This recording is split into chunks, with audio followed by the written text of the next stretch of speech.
13টা জায়গায় জায়গা কিনেছেন তা না। আগরতলাতে গিয়ে রেস্টুরেন্ট খুলছে, মানুষ বলছে আগরতলা কেন? দিল্লিতে ফ্ল্যাট কিনে জামাইকে উপহার দিচ্ছে, কলকাতা শহরেও না কি রকম কিনছে। এরকম সংবিধান বহির্ভূত এদের নির্বাচিত হতে হয় না। অনির্বাচিত শুধু একটা তকমা, মন্ডলের নেতা, দেবতুল্য কারিয়াকর্তা।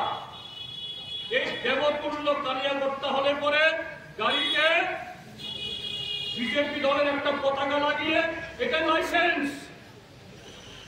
এই পতাকা থাকলে পরে থানা বাবু সেই গাড়িতে গাঁজা নিয়ে যাক আর ইয়াবা, ফেন্সিডিল হোক বা ব্রাউন সুগার, বা সেই গাড়িগুলোর নেতৃত্বে ওই কাটা তার বেড়া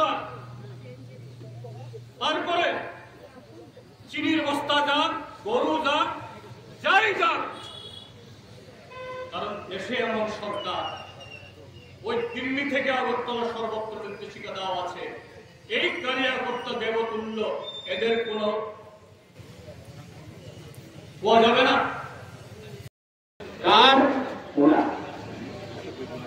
বাড়ি হয়েছে, গাড়ি হয়েছে, এখন নাকি শুনতে দেখছি মোবাইলের মধ্যে আগরতলায় রাজস্থান মডেলে হোটেল খুলেছে।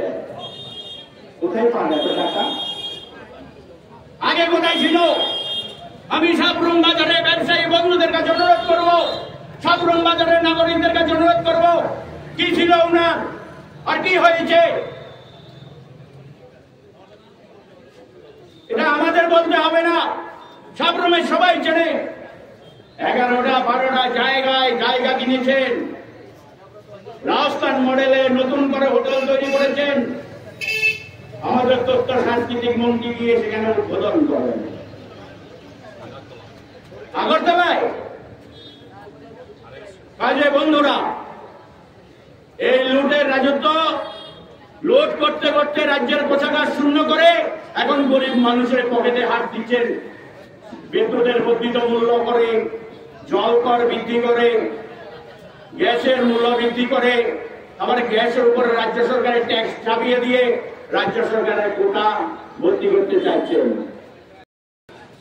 মণিপুরা রাজ্যে